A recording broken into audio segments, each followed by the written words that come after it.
Ang pag-inom ng hibiscus tea ay maaaring makatulong sa pagpapababa ng blood pressure, pagpapabuti ng kalusugan ng puso at pagtulong sa pagbaba ng timbang. Ang hibiscus tea ay isang napaka-preskong herbal na inumin na maraming benepisyo sa kalusugan. Ito ay mayaman sa antioxidant, particular na ang vitamin C na tumutulong sa pagpapalakas ng immune system at protection laban sa oxidative stress.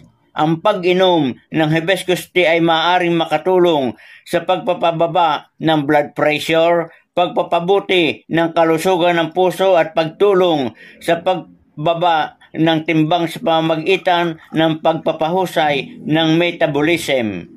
Ito rin ay may anti-inflammatory at antimicrobial properties na makatutulong sa kabuuang kalusugan. Mapagpalang araw mga kabayan!